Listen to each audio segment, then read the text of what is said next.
En 1955, des CRS étaient pour la première fois affectés à la surveillance des plages. 50 ans plus tard, en 2005, ils étaient plus de 630. Ces dernières années, leur nombre n'a cessé de diminuer. Les effectifs ont ainsi été réduits de 15% entre 2008 et 2010. Dans les Landes, ils sont passés de 108 à 93. Si l'État assure que ces postes ont été compensés par des sauveteurs civils, la différence est importante pour les collectivités locales.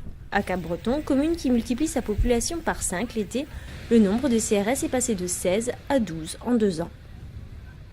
Il y a des conséquences financières. Plus on recrute de MNS civils, plus la commune paie, même s'il y a un défraiement pour les CRS, mais il est légèrement moindre.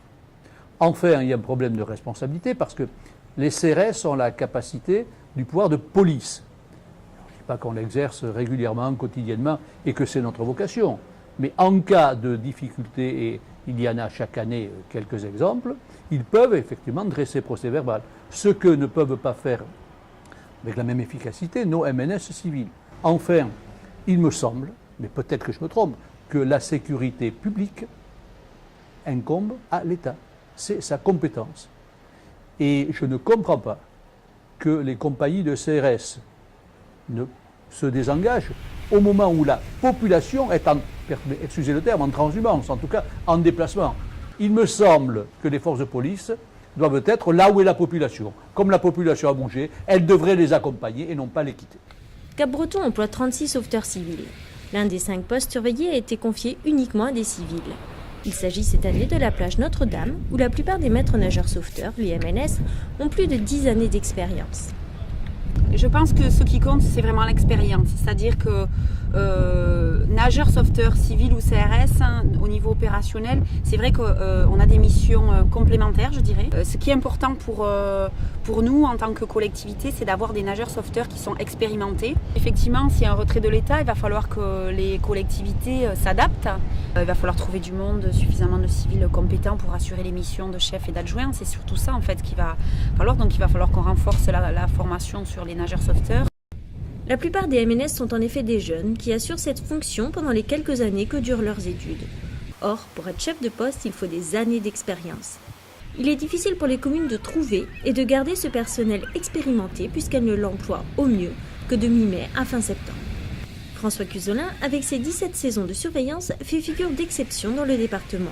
Il fait partie du personnel civil confirmé de la commune. Une différence de par les prérogatives, il y en a une, ouais, parce que nous, nos compétences se limitent au sauvetage et à l'information du public. Des problèmes, moi, en 17 ans de plage, j'en ai pas eu énormément, en définitive, pour ce qui concerne les problèmes de police. Donc tout ce qui est désordre public, bagarres et autres, vols et autres, j'en ai pas trop eu.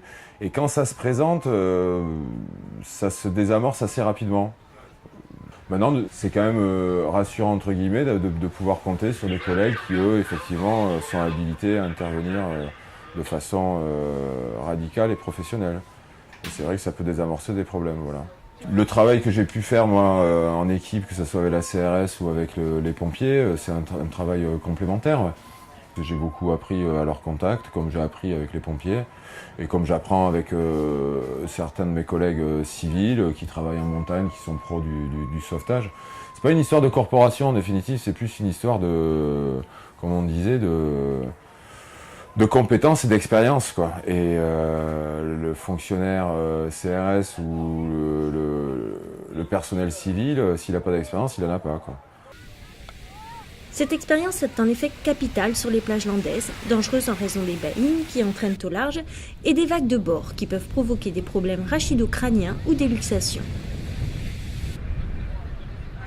Il y a des jeunes qui arrivent, c'est la première fois qu'ils voient l'océan Atlantique, donc la mer avec les vagues, ils ne connaissent pas du tout. Donc c'est vrai que savoir qu'il y a des maîtres nageurs qui les regardent, ils sont déjà tout de suite plus rassurés. Et puis nous aussi, ça nous rassure parce qu'avec le courant qu'on a eu hier, on préfère les avoir fait.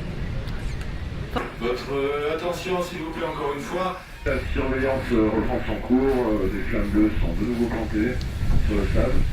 Nous vous invitons à être prudents avec la vague de bord, surtout avec des jeunes enfants et des personnes à mobilité réduite. Voilà, bonne continuation pour cette après-midi.